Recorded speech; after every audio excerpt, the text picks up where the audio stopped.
Okay, so John, we could do Tuesday, which is what we normally do. We could go Yeah. Thursdays that day. That could work. What about Sunday? Ooh, Sunday. I don't know about Sunday. What's going on, fellas? Just trying to figure out when we're releasing this episode. We don't have that figured out yet. Well, we're just trying to, figure out what the episode's actually going to be about and what day it's going to come out on. Oh, screw it. Let's just do a show about days of the week. Ding, ding.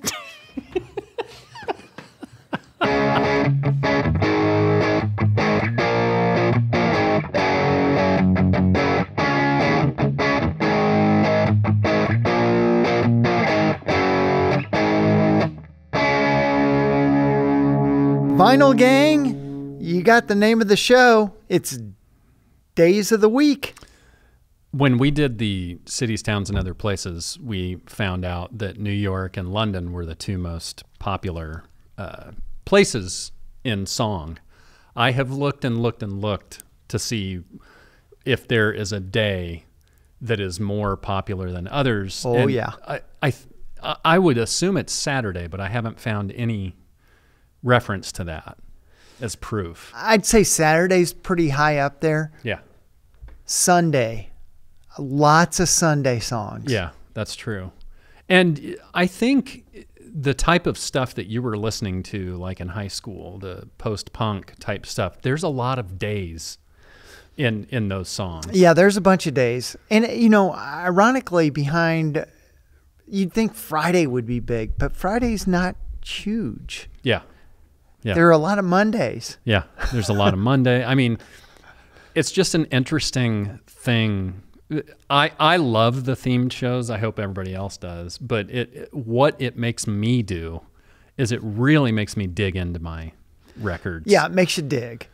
And I try to do it without looking stuff up at first with the songs that are just up here. And I probably got 5 or 6 that way. Yeah. And then I had there's one Steely Dan song that I didn't have that album. So then it pisses you off and you're like, I got to get that. Well, no. And then I'm flipping through and I'm like, oh, I do have that album. So it's just hidden. It doesn't matter how many records you have. It is hard to keep track of the inventory. And I know a lot of people use Discogs. When Discogs really started becoming popular, I was so far into collecting that there was no way that I was going to get every album that I have on Discogs. Yeah, I've kind of dipped my toe in the water, but I have not jumped in full bore. I got 5 entries and I'm like, F this. It's fun to do it when you've got the barcode. Yes. But yes. if you have to manually enter it, there's it could be one of 30 different copies. Yeah, and the matrices on the dead wax. I'm not doing that. No, me neither. But it is fun we did the cities, towns, and other places. We're going to do days of the week. I'd also like to do a numbers. Yeah, numbers would be good. There's a lot. There's a lot. I started making a list of number records that I have, and there are a whole bunch. So, well, first, I'm going to mention one thing as we progress along. I'm going to start with Monday. Okay. But Poor Little Wednesday, there's not much. No, there isn't. There's not much for Poor Little Wednesday. I don't have Wednesday. I don't think I have a Wednesday. Maybe. You think? Maybe. Okay. Well, we'll have to get into see. it and discover. So let me take today's Vinyl Ventures record down, and John will replace it with Boomtown Rats. On the Fine Art of Surfacing, they released a song, I Don't Like Mondays, which is about a school shooting that happened in, I think, San Diego. Yeah, in San Diego. And it was a weird school shooting. Yeah. It was about a kid who didn't like Mondays. Yeah. Yeah. This is kind of an infamous song. Yeah, it really is. It's one of it literally is, I don't have it, but it is one of the first ones that popped into my head. Yeah. It's one of those songs that once you hear it, it's hard to get out of your head. And it came out in '79. Yeah. And then once you know what it's about, it's even more macabre or ominous. Ominous, for sure. yeah. Yeah. Yeah. Good old Bob Geldof and the Boomtown Rats. Yeah, and it was one of those songs that, of course, in the Always loved in the these. early '80s when I was in high school, there was no radio station in the world would play this, Right. except maybe a college radio station. Yeah. So you didn't hear that. Yeah. I think I heard it on a documentary Oh, yeah. recently. This is one of those songs that everybody seems to know about, but most people probably couldn't tell you who it is. Yeah. Most people probably don't know that Bob Geldof played Pink Yeah. in the movie version of The Wall. I mean, Bob Geldof put together the Live Aid shows. Yeah, he's a pretty legendary music figure, Yeah. but he's kind of, I don't want to say he's been lost in the sands of time, but in a way, that's kind of what's happened. Yeah, yeah. But the things that he's done for the music industry, Yeah. Huge. Yeah. Just philanthropist. Obviously, he's a songwriter. He's a tall figure in the music industry. Yeah, I think that's for he sure. made his mark and then he just kind of took time off. Yeah, but Yeah, the song is it's the last song on side one, which for a single, that's kind of a weird placement. album placement. Yeah, You never know about these things, the way they... It's strange because it seems like British acts are. I don't know. They're more maybe haphazard about where they put singles on their records. Yeah, I think that's very, very true. Because it's weird. There just seems to be no reason sometimes, and sometimes they'll have an album that has, and the best song is a single only. Mm-hmm. Yeah. But in the U.S., no way. It's all about money. Oh, definitely. And there is a fine art to tracking and the way that, Yeah. that albums are compiled. But you would think that if it was a single released before the album came out, that it would be in the first Couple songs. couple songs. Yeah. But I have also heard of acts burying it in the second side, so you have to turn it over and listen to those Yeah. other. We should talk to somebody. We should do a show about the art of tracking. Yeah, because I've never heard anybody really talk about it. Yeah, yeah. But there is a psychology to it. Yeah. And I think, the record companies have, all kinds of different ways that they put records together. And I'm sure the modern psychology is much different than the past psychology. Yeah. It doesn't matter nearly as much. Well, I'm glad you brought this one because I don't have it. And like I said, it's like the first song that I thought of. Yeah. I thought of a lot of songs and was like, oh, nope, don't have that. So, I was kind of the same, or I have them on CD. yeah. Oh, I've got a Because lot. like New Order, Blue Monday, I've got that on CD. Yeah. Because originally it was not released on vinyl until Substance, And which then- was kind of their greatest hit. And then it became a club hit, and wasn't it released on like 12-inch? Well, when it first came out, it was 12-inch. Mm-hmm. And then it was on a re-release of Power, Corruption, and Lies. It was on there. And then Substance, which was, a greatest hits that Yeah. came out. When did that come out? Mid to late 80s. Ah, cool. All right, man. That's a good one. I'm not starting in any particular order. But one of the first ones I thought of, and it's still in the condom, this is I Got a Name by Jim Croce, which is a posthumous record. I think it came out in 1973. The song on this is Thursday, and it's on the second side. So this album was released after Jim died, and there were 3 singles released from this. The title track, I Got a Name, Working at the Car Wash Blues, and what was the third one? Oh boy. I can't remember what the third. There were 3 singles on this, but Thursday is an interesting song because he never says Thursday. in the whole song. So maybe it was a Thursday when he wrote it or something. But, I always loved Jim Croce. I heard him a lot when I was a kid. He was all over the radio. And obviously by the time I heard it, he had passed away. And Yeah. I think there was a point at which I thought he was still alive. And I was really bummed out when I found out he died in a plane crash. And he was one of those guys. He was a little bit like Gordon Lightfoot. He was a connector. Yeah, He would troubadour kind of guy. Yeah, he'd connect parents and the younger generation. Yeah, I mean, a lot of his songs are story songs, and Yeah. Bad Bad Leroy Brown. The list goes on, and for as short a career as he had, man, his music is timeless. Oh, he was a magical songwriter. Yeah. He would just crank out some really great hits. Yeah, and Todd Smith is looking for Jim Croce's guitarist, Maury Mulheiser, I think. Mulheisen.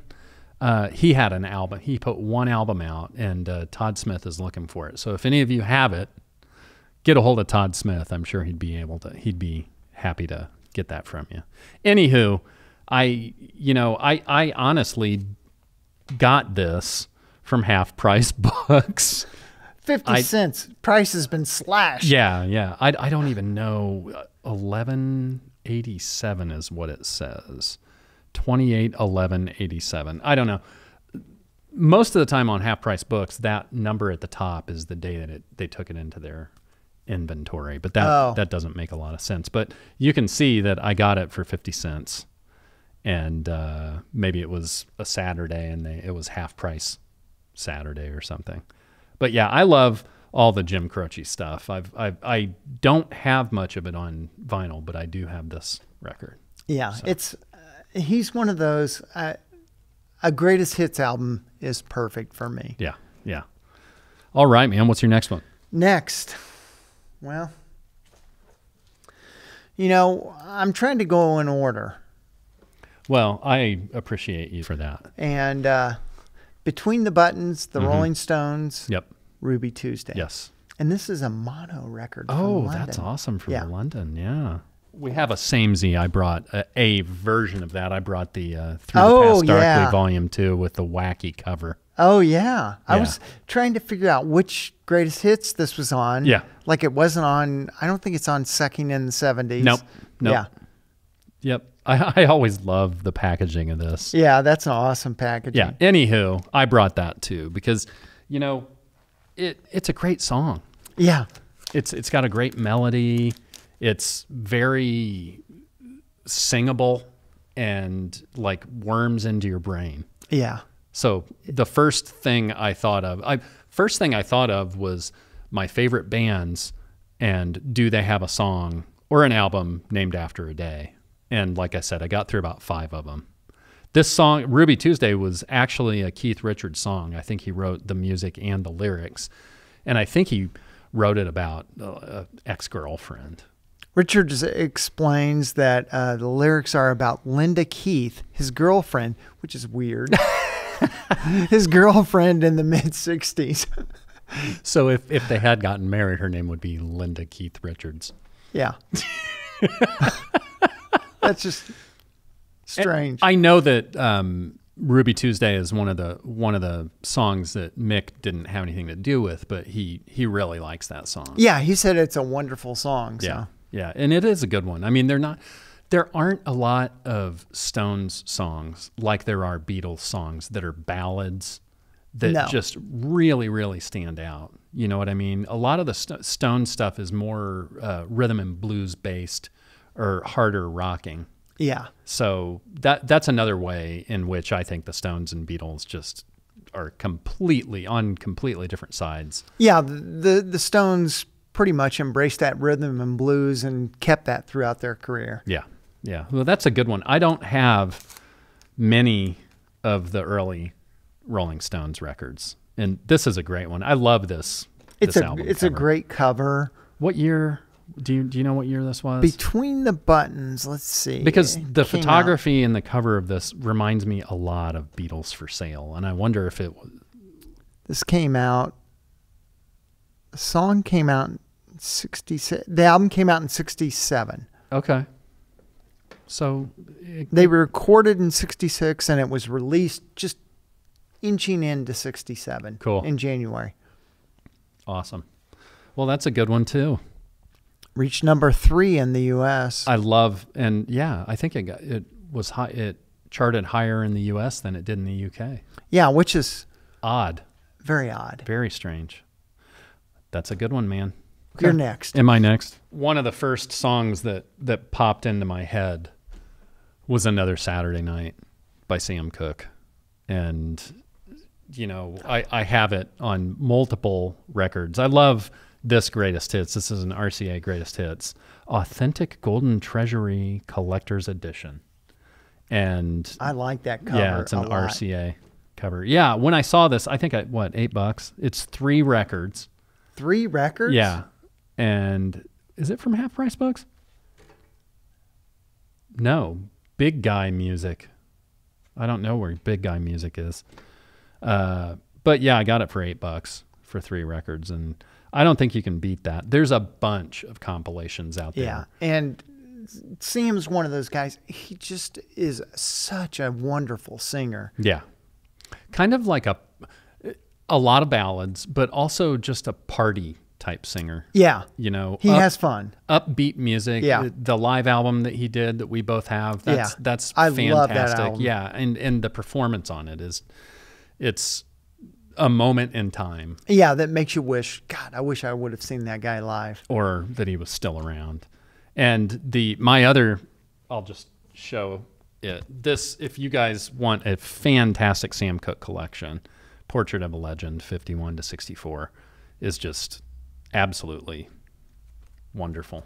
That's going to be everything and then some. Yeah, and Another Saturday Night, of course, is on that one too. But let me see here. I thought I had. Yeah, Another Saturday Night came out in 1963 from Ain't That Good News was the album.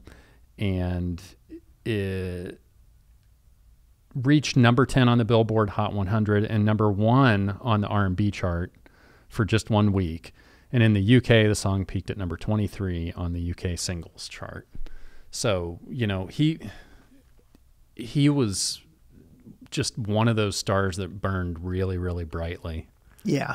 And kind of originally started out as a gospel singer with the Soul Stirrers and had his own career. But at the time, record companies wanted to make black singers a little more mainstream and, for lack of a better term, a little more white.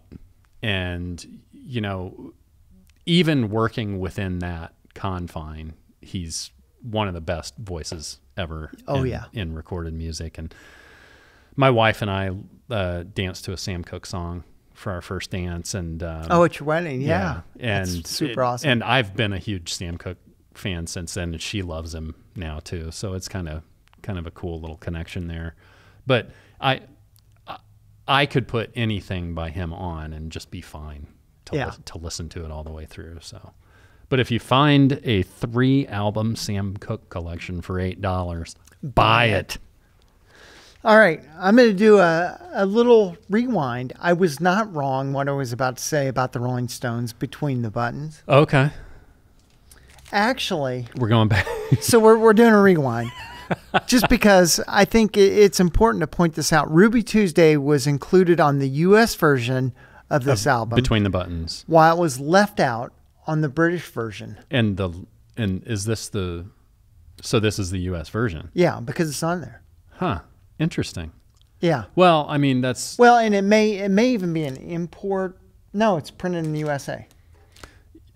it just goes back to that mentality that the record companies had between singles and albums. And this predates basically the idea of the album that we talked with Keith about on his show. Yeah. And it's back to what we were talking about with singles, Yeah. because they intentionally left it off the album and just pressed the single. Very interesting. So people would buy the single and the album. Oh, of course. Yeah. Buy. I mean, I don't see anything wrong with that thought No. at all. No. I you mean, got to buy. I'm not a 45 guy, but, you know, If I am a completist and I am like absolutely head over heels crazy about an artist, I will buy as much as I can from that artist. Anything else on Between the Buttons? No, that's it. What is? Charlie's got the buttons on his jacket there. Yeah, What are we? that's Between the Buttons. What are we missing? I don't know. We'll talk about that. We'll talk about art some other yeah, time. Yeah. So what is your next one? So after we've done that, Mm-hmm. so that was my that was a Tuesday song. Tuesday.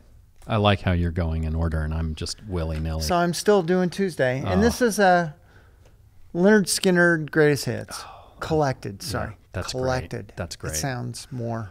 Well, the different record companies are doing these collected Yeah. things. And that's actually, and this is an MOV, Yeah. which is kind of nice. And but you have it in there backwards, but that's okay. yeah, and this is actually a twofer Yeah. because Tuesday's Gone is on And this, and Saturday Night Special, which I have Street Survivors. And that I have a Oh, yes. MoFi version of Street Survivors with the original cover, but that's the only Leonard Skinner I have, and that's a shame. I mean, for a band like Leonard Skinner, if you're a fan of a few of the songs, we've talked about it a million times, the greatest hits are really, really good because it just takes that cross-section Yeah, of the band's entire catalog. And until I started looking for these records today, I could have told you that I had 2 or 3 Skinnerd records, but I don't. And this is a good one. they were. Yeah, I enjoy this, but they were the enemy. Yeah, of course. Because growing up, I mean, everybody wanted to hear Freebird, and I hated that song. It's like, come on, Yeah. you know.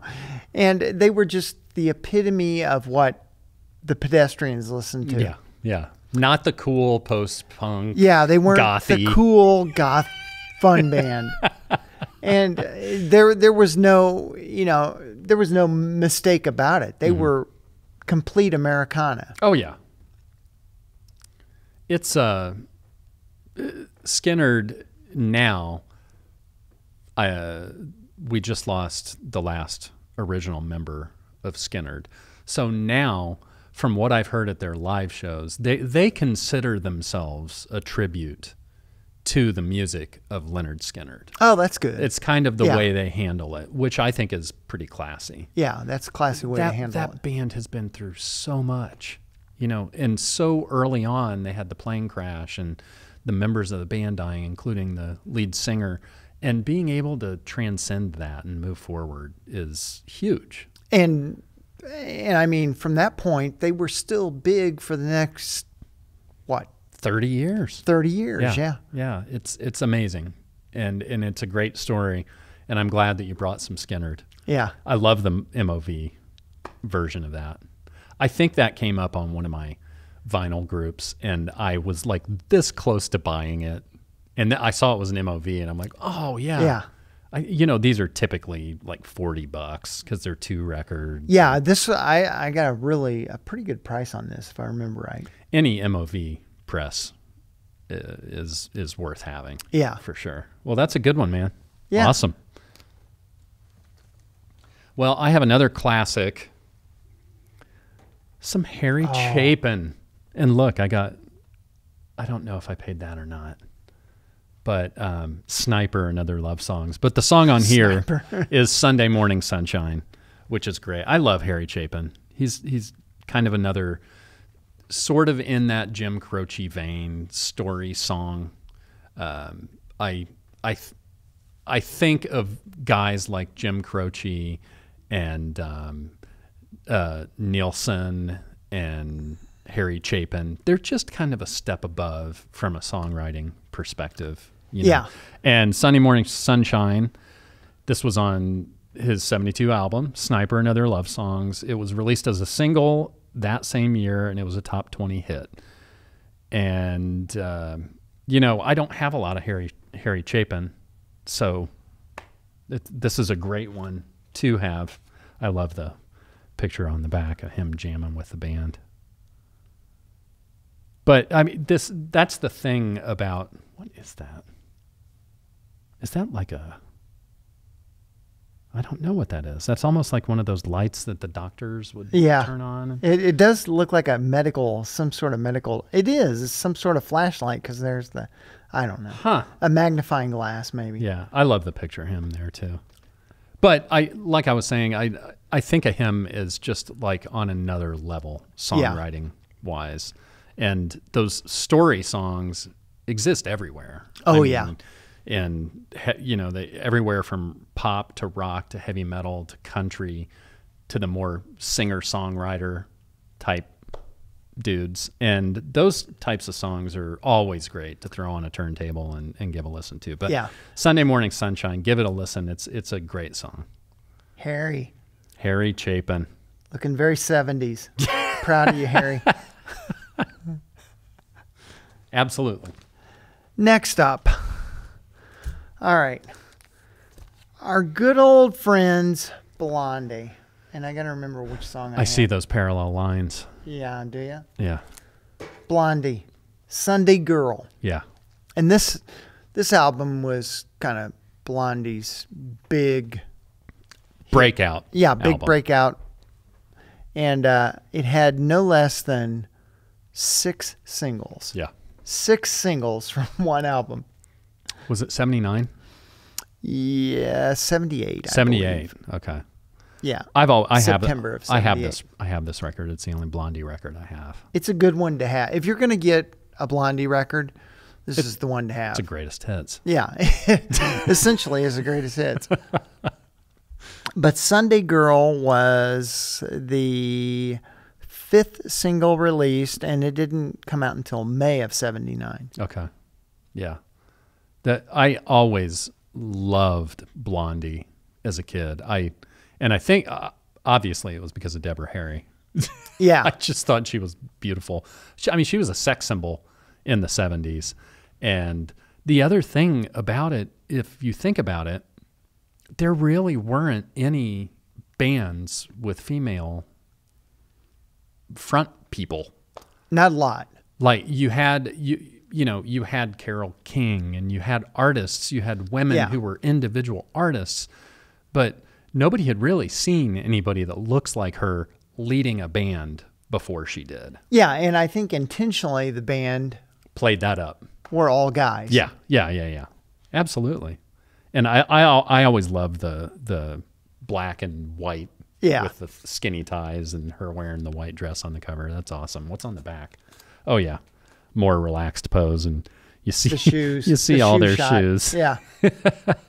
I don't even know that I know the song Sunday Girl. Yeah, I'm not super familiar with that one either. I'm Yeah. like, ooh. Yeah, that's a deep cut. Yeah, and Blondie is not a band that I curate a lot. Right. I think I've got a couple of Blondie albums, Yeah. but they were never, although they were in my circle of music, Yeah. they were never somebody that I really seeked out. Prioritized. Yeah. Yeah. Well, I mean, they're a perfect example. They catch fire. Yeah. And of course they're going to release as many singles off of it. I mean, and it was at a time when like pop was intermingling with disco, and of course they're going to release as many songs off that album as they can. Yeah. And really this is the last time they had a hit, right? Well, Rapture. Oh, was Rapture the next record? Yeah. Oh, okay. I don't even remember the name of that record. It Yeah. wasn't named after a day of the week.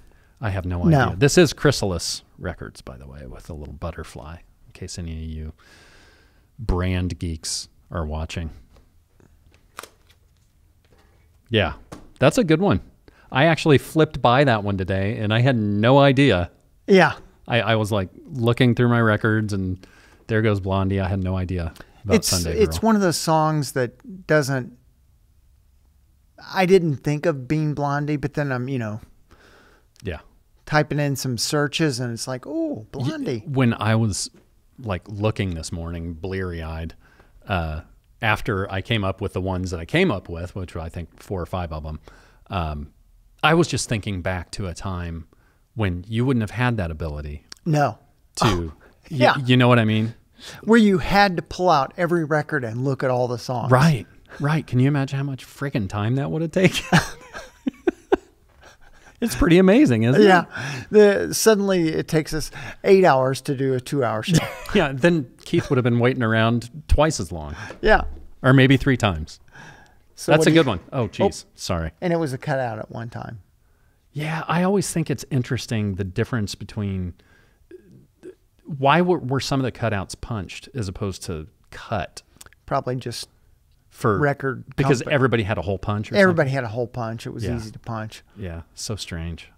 Like also like when paperback books wouldn't sell, the bookstores would like rip the covers off of them and throw them away. Oh, why do that? Yeah, so nobody else can take it and try to sell it. I mean, can you imagine being in a record store and having to make cutouts? When I worked at a record store, we didn't have a cutout bin, but another record store in the mall had a cutout bin. I think we just put a sales sticker, just But slap see, a sales sticker. I'm on it. not sure that most of the record stores did the cutouts themselves. I think the distributors did because they knew how many units were out there in the stores. Oh, I think that's the way it happened. and cutouts may have, they may have not have been that big of a deal in the early 80s. Yeah, I don't think they were either. I mean, It was- I think they existed, but certainly not to the degree that they do now. Because RCA had that Nice Price series. Yeah. That's interesting. We should do a show about cutouts. So, one of the first dudes that I thought of when I thought of Days of the Week was Johnny Cash, of course, and the Chris Christopherson song Sunday Morning Coming Down. Yeah. And I'm sure there are many more Johnny Cash Days of the Week songs. Didn't even have to look it up. This is the one I knew I had and the one I wanted to talk about because it's basically a song about, being messed up Yeah. and waking up Sunday and feeling like you'd rather be dead. Everybody can relate to that, at least most people. I love the cover of this too. And this is the Johnny Cash collection, his greatest hits, Volume 2. Now look at the songs on this. A Boy Named Sue, Hey Porter, Guess Things Happen That Way, Blistered, Big River, Long-Legged Guitar Pickin' Man, Folsom Prison Blues, Sunday Morning Coming Down, If I Were a Carpenter, France's Man Johnny, Daddy Sang Bass. So this I got from my wife's step family. They had a bunch of records. And that's when. there was some Yeah. water damage on it, but the record plays absolutely perfectly. And Sunday Morning Coming Down is just a great song. Yeah. It makes sense that Chris Christopherson wrote it. I but- think I originally, I'd picked up a bunch of vinyl and I had the Christopherson version. version. Yeah. But I listened to the whole thing and I'm like, I don't need to hang on to this. Yeah. It's one of those, I needed to thin the herd. I like some of Christopherson's stuff that he performs, but to me, he's a songwriter. Yeah. To me, he's a poet. I mean, he does everything. Yeah, he I mean, really does. Actor, songwriter, singer, drinker. Drinker. Sunday Morning Coming Down. Yeah, so this song reached 55 on the Billboard Hot Country Singles chart and 81 on the Hot 100 Pop chart in 1969. And in 2021, it was listed as number 476 on Rolling Stone's top 500 best songs of all time. And it also appeared on Christopherson's album, Christopherson, which I think was his first record, or it might have been his second one. I can't remember. But yeah, there are certain songs that when you think about a theme, just pop into Yeah. your mind, and that was definitely one of them. So Yeah, if I'm with you, I'd rather hear Johnny Cash sing this song Yeah. than Christopherson. Not that Christopherson's a bad singer. I just would rather hear Johnny Cash. yeah, he definitely brought it to life for sure. We don't talk about a lot of country on the show, but I bet we're going to in the years coming. Oh boy. What's your next one? All right, next. This is the song I thought, the first song that popped in my head. I have a lot of Chicago, Chicago, and I have this record, and I didn't even think of it. Saturday in the Park. Yeah, it's such a good Yeah. song, good album, man. And this is going to be like the greatest hit show, but This is Chicago 9, the greatest hits. Yeah. And I love this cover. Yeah, I do I've too. always loved it. And this is another one my musical sensei cousin had on his wall that I'm like, I got to get that album. Yeah, yeah. All of their covers, they really did an awesome job. The chocolate one, Yeah. and that they did a really good job of sticking with that design of their name. Yeah, and the chocolate one was when the song originally appeared. Oh, was it? Okay. Yeah, which was Alma Mater. Huh. Okay. Is that right? Yeah. I don't know. That's the one you're talking about? Yeah, maybe. Yeah. Well, no, that's the single cover. Oh, okay. Alma Mater must have been the B-side. Oh, that was the B-side. Yeah. Sorry. Yep. I think it was on Chicago 2 originally. Is It that was right? on one of the... No, from Chicago. Oh, 5. from the first one. Oh, 5. Yeah. Oh, okay. Yeah, we're just trying. Now we're getting our numbers and our days Well, mixed and up. Chicago went with the Roman... They're like the Super Bowl. They Yeah. went with the Roman numeral forever. Yeah. Yeah, they went up through... Well, I think they still do it. Oh, do they? Yeah. I mean, they've had albums that they've strayed from that, but yeah. Hey, Whatever works. if something is working, stick with it. But what are the other tunes on this? Well, and in their infinite wisdom, nothing's listed anywhere. Right, right. You So- got to love that. I'll look it up. Yeah, there's a... This is exactly what people want to do, is hear me fiddling around with the records. And- of course, it's not even Yeah. a printed... No. Crap. You got to really go Man, in. this is really... Okay, so... Oh, shit. I can't even read that. 25 or 624, Color My World, Just You and Me, Saturday in the Park, Feeling Stronger Every Day. That's a good one. And I love the Columbia label. Man, that print is small. It is tiny. Make Me Smile, Wishing You Were Here, Call on Me, I've Been Searching So Long, and Beginnings. So, do you want to put it back up? I'll put it up. Okay, good. No, that's a good one. I didn't even think about that one. That's amazing. Isn't it crazy? Yeah. And there are other ones that I'm like, I wish I had that, but I may have it on. And this is what happens collecting when you take a break from vinyl. And I took a break. I mean, because when CDs started happening. because when record companies, when they say, we're not going to produce albums anymore, we're only producing CDs, I'm like, well, that's it. I'm flipping over. So I took a break. Mm-hmm. And then I didn't really get back into it until we got Started back in. hanging out, So yeah. I took a break around 89. But I kept I never got rid of any albums. I kept them all housed really good. I don't think anybody got rid of any albums. I mean, From the looks of shows. yeah, when you go to shows and the crazy rare stuff that you end up seeing, I mean, where the hell did people keep this stuff? Because it's not like, I mean, the amount of CDs I have, I've probably got 2,400 CDs, and that takes up a lot of space. Yeah, and CDs they're much smaller Yeah. than vinyl. But where the hell did people keep this stuff? And, I think the majority of people had maybe, under 100 albums. Mm-hmm. Probably. And then, I'm sure at some point when the like half-priced books of the world popped up, people would be like, oh, I've got those records sitting around. I'll take a truckload of them over there and get $15, right? Yeah. It's kind of an interesting thing to think about.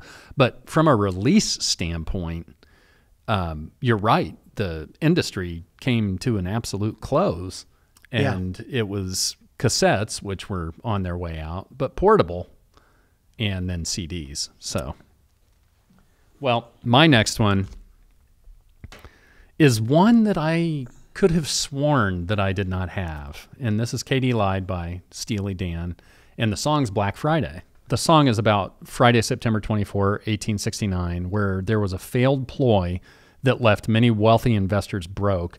The investors tried to corner the market on gold, buying as much of it as they could and driving up the price.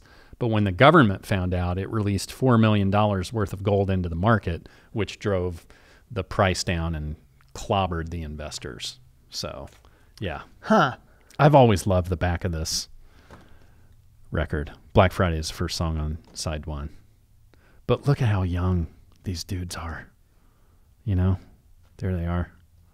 The masterminds right there. Donald Fagen, Walter Becker. Anywho, it seems like people are either Steely Dan fans or not. Yeah. And But- I've tried really hard. What I love about the band is just the sonic quality is so good, and they had the best musicians in the world playing on their albums, and you can hear that. I mean, they're almost like a jazz fusion band, Yeah. but really kind of put together like a jazz band. Like, here's the charts, man. Sit down and play it. And that's, for me, that's probably one of the strikes against them. Yeah. Not because of the sound, but for years, and even still on some audio gigs, audio guys love to play Steely Dan as an audio check. To test, yeah. And it drives me crazy. It's like, do we have anything else other than Steely Dan? Steely Jam. Now that would be a good name for like a Steely Dan jam band. But That's look, an this- interesting cover, yeah, too. it's like a Praying Mantis. Praying Mantis or something close up. And I've always loved the cover. I mean, it's weird, but I was just thinking, man, this thing looks, obviously I got it used, looks really Yeah. well played. Yeah. Dr. Wu is on here. That's another great song. Any World, Chain Lightning, Throw Back the Little Ones, Your Gold Teeth too. And where does this fall in their releases? It's early. It's early on. It came out in 1975. Oh, okay. Yeah. So it was way right when they kind of had started. And you know what? This has like the fold over stuff. This could be see how it's folded over here? Oh, yeah. I've got some albums like that, too. I think that it may be an import. It could be a British version of it. I mean, it's ABC Records, and it says Los Angeles. It says printed in USA. I don't know. But yeah, it's so weird. I mean, I could have sworn that I did not have this record. I'm sitting there flipping through my Steely Dan stuff this morning, and there it is. So I'm glad that we're doing this because, You're discovering stuff you didn't know you had. or I forgot that I had. Yeah. And I'll have to go back and listen to some of these songs because I'm not as familiar with A lot some of them. When I say them, it's like, I've heard that song, but I don't Yeah. know it. Yeah, well, that's the great thing about doing these theme shows, man. It gets you more familiar with your stuff. But this song, my next one, I know very well. U2 Yes. on the War album, Sunday Bloody Sunday. And this is one that I knew was going to be in this show because this is the first song on side one. And And it mentions it twice. yeah, it mentions it's Sunday, Bloody Sunday. And they're not being all British or UK, even though they're Irish. They're being they're talking about a legendary day in Irish history. And it came out in 1983.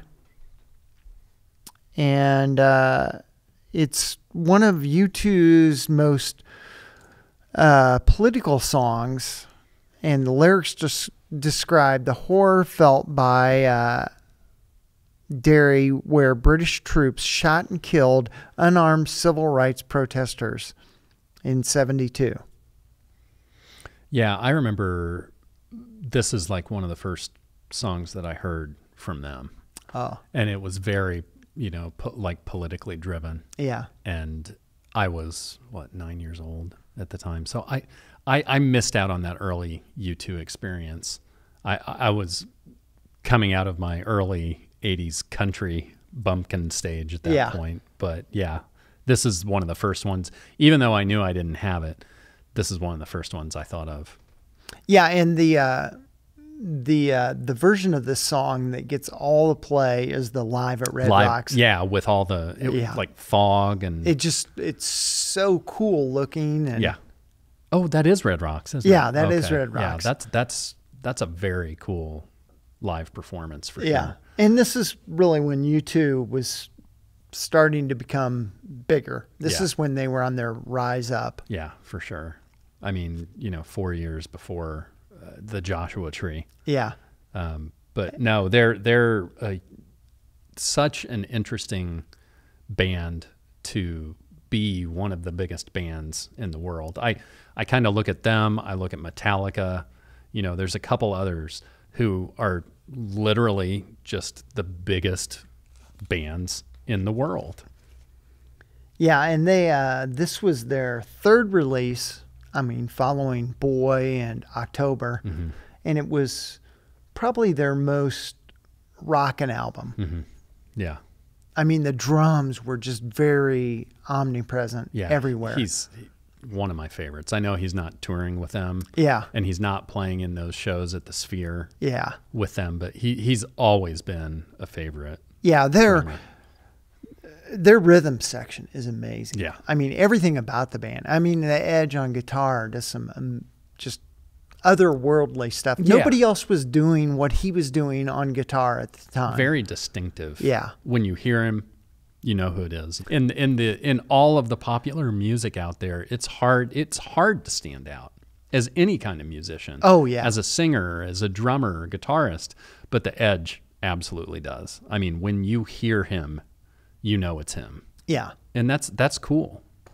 I'd love to see that show at the Sphere. Yeah, it'd be neat to see him. I mean, after seeing the full band several times, Yeah. it's hard to go back and not have one of the band members Right. there. Right. The first time in their history that they've Yeah. not played together at live shows. So that's a good one, man. I knew you'd bring that. Oh yeah. So even if I had it, I wouldn't have. And it probably ranks up there as certainly in my top 10 U2 songs. Oh, yeah, it's way up there. Well, I feel like Goodbye Yellow Brick Road is like the next Dark Side of the Moon, because I feel like we talk about it a lot. Yeah. It's a double album. It's considered Elton's high point, which it's his 8th record, I think. And this was released in June of 1973. Actually, is this right? Recorded in May of 1973 and released June 29th of 1973. So there were 3 songs off of this album: Daniel, Saturday Night's All Right for Fighting, and Goodbye Yellow Brick Road. But for me, Goodbye Yellow Brick Road has always been my favorite Elton John song. Yeah. And it's just so interesting when you have an album that's got that many songs on it. There's going to be, some different feeling stuff, but it's just so fantastic. Funeral for a Friend is on here. Love Lies Bleeding, Candle in the Wind, Benny and the Jets, which that would have been another single off of this. Huh. And Yeah. your favorite song, Jamaica Jerk Jamaica Off. Jerk Off. Yeah, that's another good one. Roy Rogers is a good one. Social Disease, Dirty Little Girl, Sweet Painted Lady. It's a great record, and the art direction and The art direction. and everything is just so cool. But when you think about it, Saturday Night's All Right for Fighting is a rockin' Oh yeah. song. It kind of not typical of Elton John. No, he was more of the ballad Yeah. storyteller. Yeah, so that's why I love that. Even though that song is overplayed, overdone.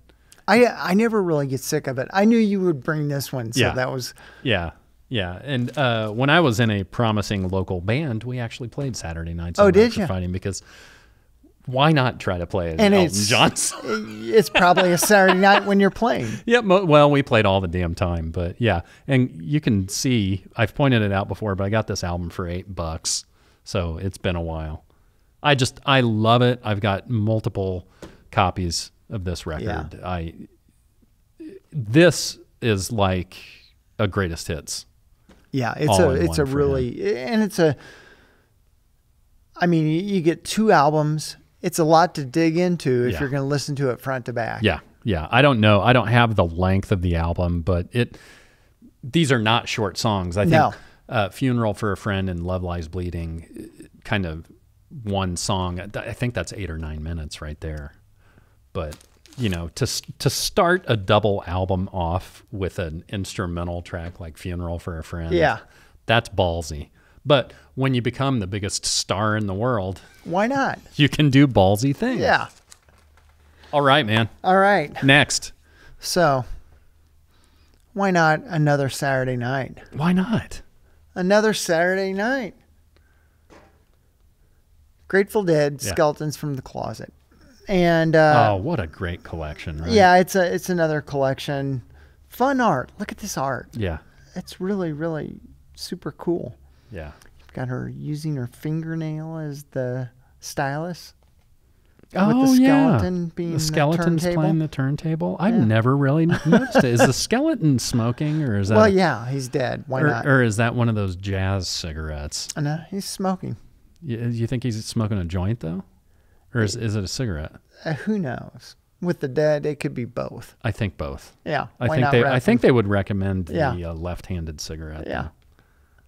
Yeah. What else is on this, man? It's a good collection. I don't know that The it's, Golden Road to Unlimited Devotion, Truckin', Rosemary, Sugar Magnolia, Saint Stephen, Uncle John's Band. Oh, I love that song. That's my favorite Yeah. Dead song. And I think the reason I got that because it came up. It was super cheap. so Casey I'm like- Jones, Mexicali Blues. I didn't have a bunch of Dead at the time Yeah. when I bought that. You know, we have talked about it on multiple shows that we never talk about the Grateful Dead, but we mention them a lot. Yeah, we mentioned them a lot. And we say neither of us are big fans, but this is a really good collection. It's a good collection. And the other thing about the Dead is if you are a collector and you're one of those people that just likes buying as much stuff as you can from one artist, the Dead's live catalog is just endless. I mean, Rhino just Oh, releases show after show. And And- how cool is it that they have those? And the other thing with the Dead, unlike a lot of other bands, almost all those old live shows sound phenomenal. Yeah. They That's were the recordings were really good on the Dead shows. I mean, I wish some of the old Doors shows sounded as good as the Dead shows. yeah. I mean, or any number of punk bands.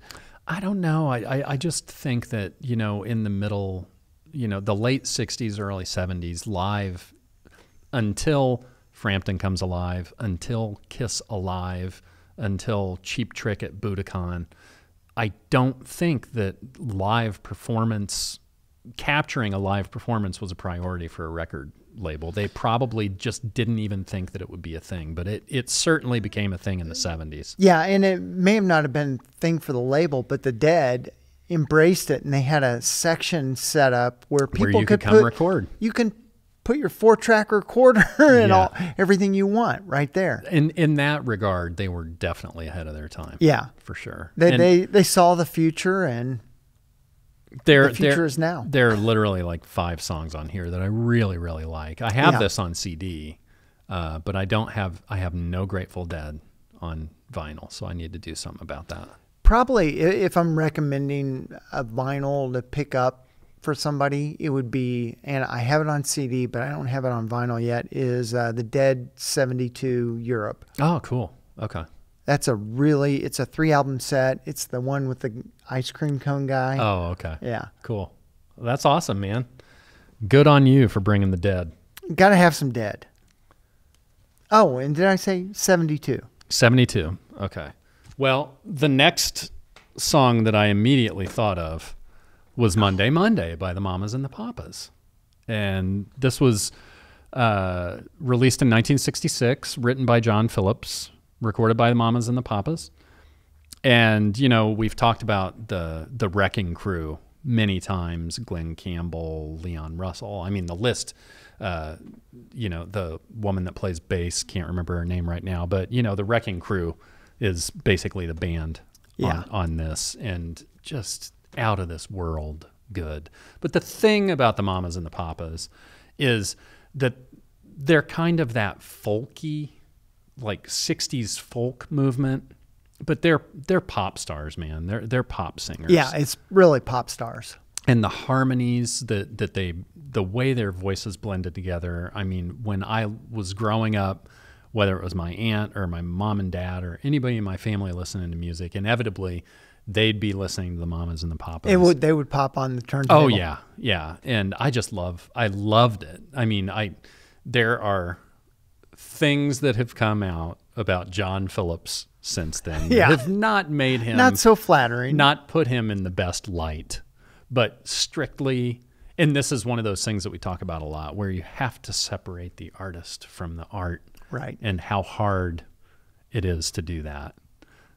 But if you're talking about songs named after days of the week, I defy you not to come up with Monday, right? So a funny story about this song. That song in particular, my college roommate and I had surfboards. Oh, And so of course you did. Why of would course you not? we did. So we bought them at some place it was like an outdoor store, and they're like, we need to get these. They had them as a display, and they just cleared them out. So we bought them super cheap. Was it Galleons? No, it was in Evansville. Oh, It okay. was a outdoor store. I think it was Dunham's? I think it was called Gillis or Oh, something. okay. So anyhow, we go down to Florida to surf for a couple of days. We had like 4 or 5 days. Yeah. And on the way down, Brian buys a cassette at some gas station, the Mamas and the Papas, and we listen to that over and over. Well, I mean, it's a California, Yeah, Monday. California dreaming. If you're going to Yeah. go surfing. It was the greatest hits. Yeah. Yeah. I got this recently at a show, and it's one of those gold record award. It's got that printed on there. But, I love the, look at this. Performing, got a tambourine, Mama Cass there. Wow, Michelle Phillips. They're really dressed up. Yeah. Yeah. There were probably some chemicals Yeah. involved. You think? Phillips said that he wrote the song quickly in about 20 minutes, and that's kind of hard to believe with as big of a song as it has become. But let's see. Succeeding Good Lovin' by the Young Rascals in the #1 position, the event marked the first time in the history of the Billboard Hot 100, 2 songs with pregnant pauses were consecutive #1 hits. Huh. That's Because an Monday Money includes the pregnant pause before the coda, which modulates up a semitone. So, Good Lovin' has that pause in the middle of it, Yeah. where it almost sounds like the song's over, and then it continues with the chorus. So I didn't know that until I just read that. That's an interesting stat. Yeah. And in March of 1967, the Mamas and the Papas won a Grammy for this song in the category Best Contemporary Rock and Roll Group Performance, Vocal or Instrumental. And in 2008, the song was inducted into the Grammy Hall of Fame. So there you go. And this is ABC Records. Yeah. What's your next one? Next. All right, let's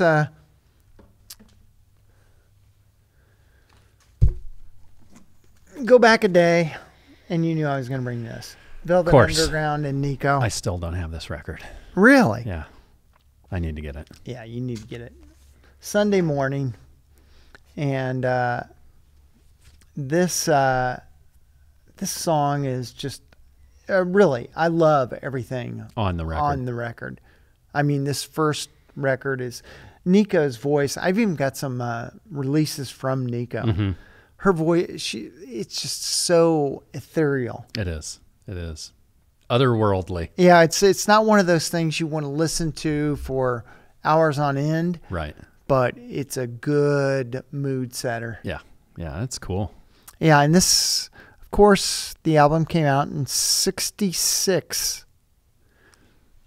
1966. Let's turn it back around because it's really known for the cover. Yeah, it's known for Even the though this isn't is this one of the ones that No, this is one of the reprints I bought Okay. when it came out in probably the 80s. Yeah, the repop. I almost bought I've got the repop. I almost got something on my shirt. I there. probably have. I've even got a whole cover album of this record. Oh, do you? Yeah. Oh, yeah. You've talked about Yeah. that before. No, I want to get that repop where you peel it off and the banana's pink. Yeah. Yeah. It's cool. I mean, this band and this album is really kind of like a collision of Lou Reed and Andy Warhol and the art scene Yeah. in New York at the time. And it's just such an interesting collision of people and There was personalities. so much going on at the time Yeah. in New York. And I mean, for a pretty well-known artist to do the album cover, even though Andy was kind of a producer, Yeah.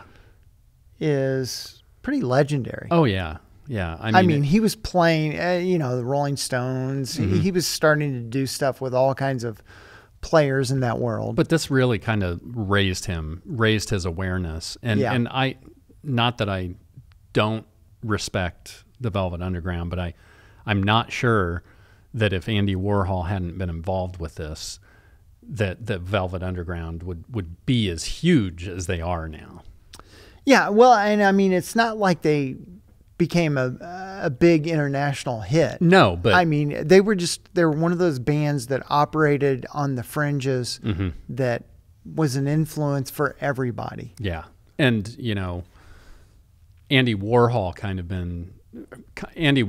of became associated with pop art, as time went on, with the Campbell's soup cans and then the Marilyn Monroe portraits. And, Yeah.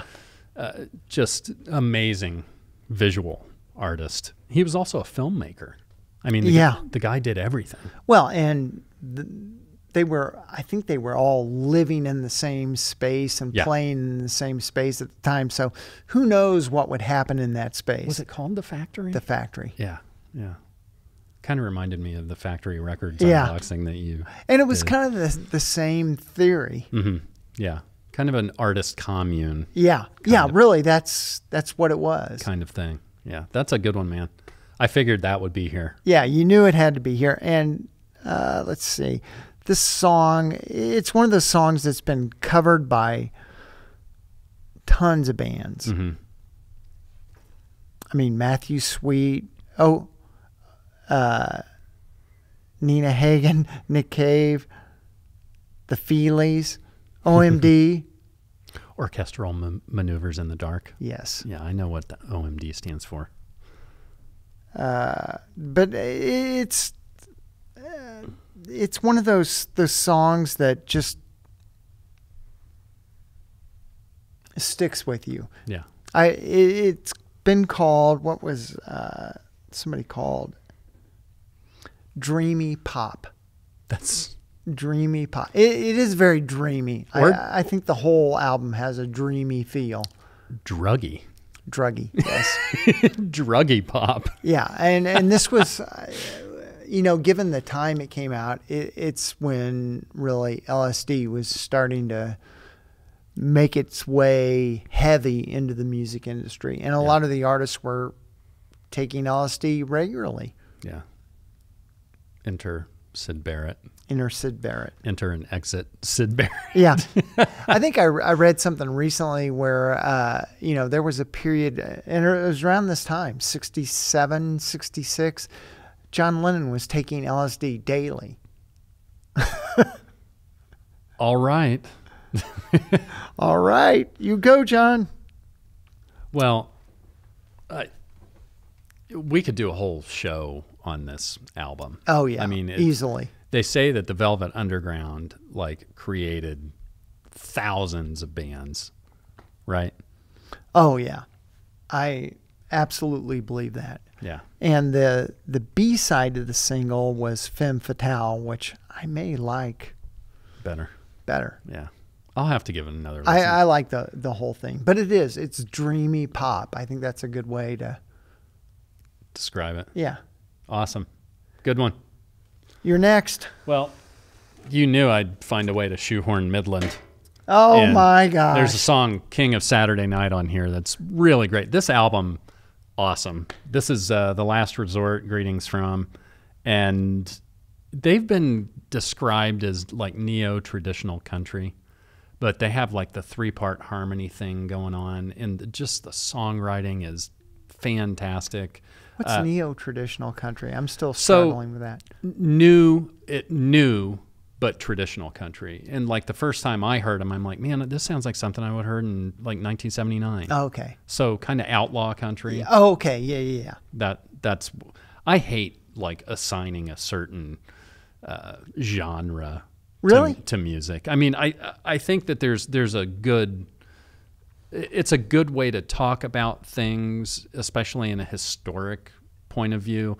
But this is really just pop music. But yeah, King of Saturday Night, and it's actually Jess Carson, the guy that writes all their songs, that sings on that. Usually Mark Weistrack is the guy that sings lead. But yeah, I'm waiting for them. This is 2022 when this came out. They have a new album coming out soon, and I think my wife and I are going to go see them in Texas in April. So Well, that looks like where that photo was taken is Yeah. Texas yeah, or somewhere close. but they're like my latest fascination. Cam Duddy, his dad is a famous cinematographer. He was like a B unit director for The Abyss, and Oh. he started at ILM, Industrial Light and Magic. Wow. I mean, he's a big time Yeah. guy in the film industry, and Cam has actually directed a bunch of videos for people like Bruno Mars and dudes like that. So Oh, that's cool. That's Yeah. cool. I mean, not that country has a certain look, but if they didn't have the hats, you wouldn't know they're a country band. yeah. I mean, there are definitely like traditional country, like the steel guitar in this. Yeah. Steel guitar can be overused, but the way that these songs are written, the way that it's recorded, it's crazy. It's the best music, the best new music that I've heard in a long time, just from a sonic and like construction standpoint. I don't hear anything that catches my ear like that. And when I heard a song called Drinking Problem off their first record, and I'm like, who in the hell is this? Because it sounded like something I would have heard in 1979. Yeah. And so I'm absolutely on board with these guys. And if you look at their Instagram and all their social, I mean, they have fun. How They- big's their catalog? This is their third record. Oh, Actually, their fourth record. Yeah. Yeah.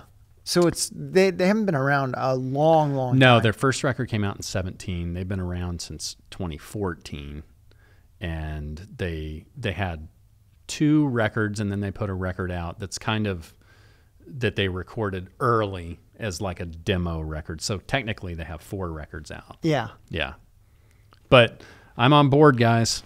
Waiting for that next one. What's your next one?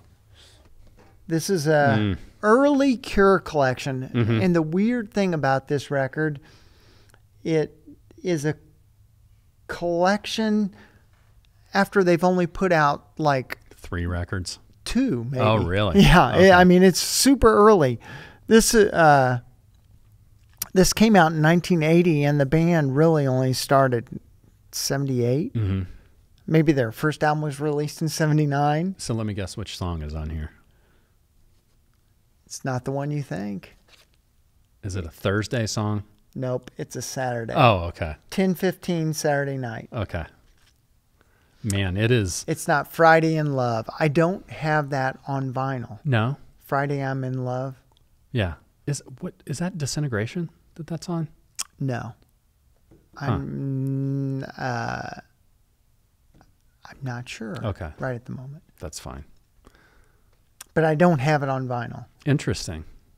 I like that song. I mean, That's there's a lot of stuff, and I was never a massive Cure fan, but the early Cure stuff was more goth and a little darker, less poppy. less poppy. And I think somebody from the record company probably got involved and kind of changed their trajectory. Yeah.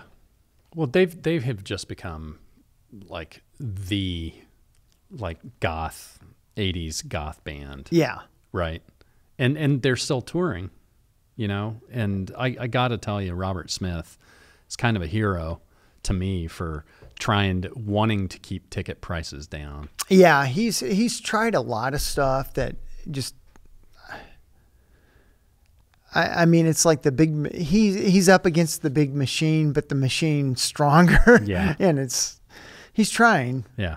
But it's hard to resist. Oh yeah, for sure. Well, that's a good one. I've never seen this. It's a European import, and I love the cover.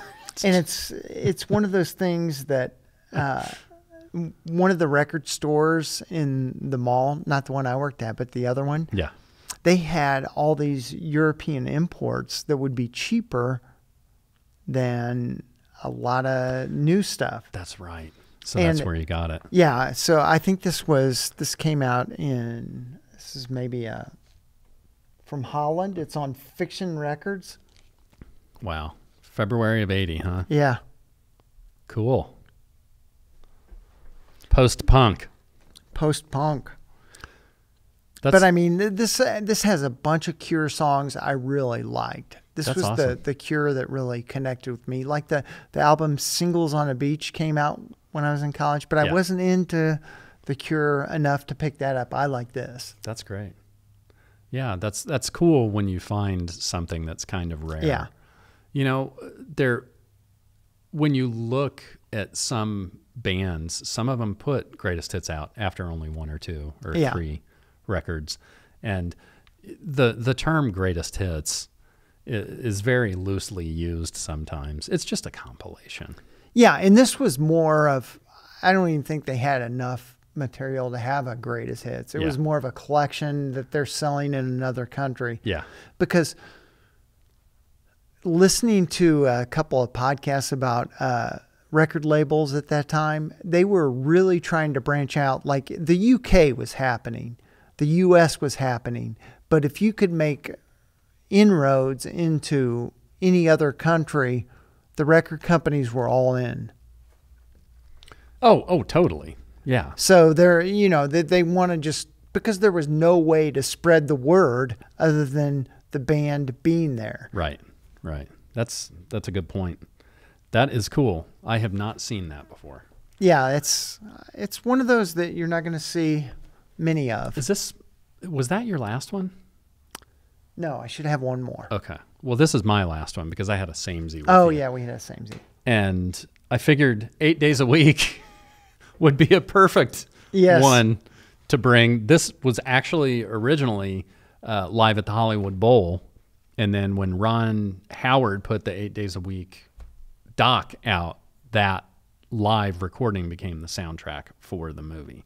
So they've done a lot of fixing up, and it sounds better than it ever has. And you get to hear the Beatles live, and I just love I love the cover. I love the mix of songs that they do on it, and believe it or not, there aren't a lot of, well, I don't think there are any days of the week songs other than 8 days a week. Yeah, by it the was Beatles. the 8th day. Yeah, there you go. What is the 8th day of the week called? Beatles Day? Beatles Day. Yeah, I love the artwork on that too. Have you heard the original of this? Funny thing is, before that movie came out, my friend Scott gave me a digital recording of the Live at the Hollywood Bowl, and with the not a fix-up- digital, but he gave me a CD. Yeah. So the fix up, how does this sound compared Oh, to that? it's great. Yeah. It's fantastic. Yeah. And, there aren't a lot of really good live recordings of the Beatles. Yeah. It was just not a thing No. at the time. So very cool.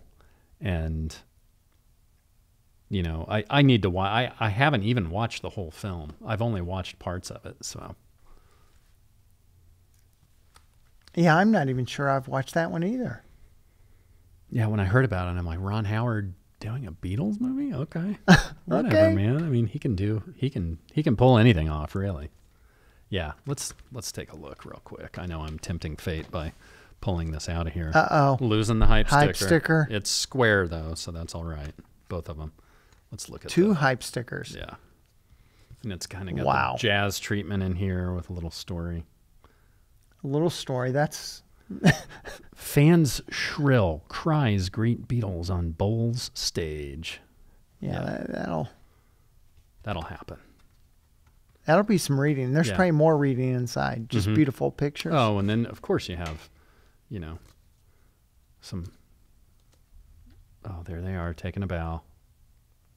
Conquering the world. Very cool. Yeah. What's your last day of the week? Last day of the week. Well, our good old buddy Aladdin Sane. Oh, yeah. So, I'm sorry, I'm struggling to find. Oh, Drive-In Saturday Night. David Bowie. And it's one of those songs that I don't know if it's one that I know that well, but I really liked it because it said drive-in. I love drive-ins. Drive-ins are fun. It brings back so many memories, man. And that's what you do on a Saturday night. Yeah, you go to the drive-in. Yeah. You sneak a bunch of people in your car. Yeah. They hide in the trunk. Yeah. And you pay for one ticket because, of course, you're going to take a 1978 Ford LTD to the drive-in Sure. alone. Alone. Right. And this, to me, this is the second most Recognizable. Bowie persona. Yeah. Yeah. I mean, and it was just around for this record, right? yeah. Yeah. It's just that one record he did. This, I love the this back character. with the outline. Yeah. And this is, of course, one of those repops, but Yeah. it sounds so darn good. Yeah, yeah. He is, looking back, he's just a one of a kind of artist. You know, we've talked about Madonna kind of going through different phases and stages. I guess Cher kind of has too, but nobody's done it to the degree that David did. No. Just saying, okay, I've done that. I'm putting that to the side, and just never doing it again. yeah, isn't that crazy? It's crazy that he was able to pull it off. Yeah, I never got to see him. Yeah. Unfortunately, you saw him at that show at the Murat, right? Yeah, and it was a magical show. It was great because at that point he had embraced the kind of greatest hits thing. Yeah. And so it was a greatest hits show, but it was wonderful. Oh, to see him in a place like that. Yeah. And it's Can't such believe I missed it. it's such an intimate environment, Right. but and he was enjoying it. I mean, he was very happy. I don't think I have ever heard about David being upset with an audience. Yeah. I mean, he doesn't have that kind of He's a personality. professional. Yeah. And a meme. And a meme, yeah. That's a good one. I looked for Thursdays. He has a song called Thursday's Child. Yeah. I do not have that album. I do not have that I have album either. Aladdin Sane. I did not bring it. This one slipped through the cracks, but that's okay because we only had one Samesy song, and it One wasn't even the Samesy. same album. I had it on a Greatest Hits, and you had it on Between the Buttons. Yeah.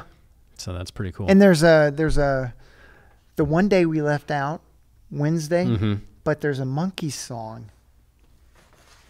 Stay with me. There was a Monkey song. What is it? Yeah, I've got it too. Is the Wednesday on there? No, this one has Saturday's Child on it, I thought it was the Monkeys. and this is a Record Store Day Oh. color vinyl repress of that Wrong. that I just got. It But doesn't yeah, have the Wednesday song. no, but Saturday's Child is the reason I brought that one. And then tomorrow's going to be another day.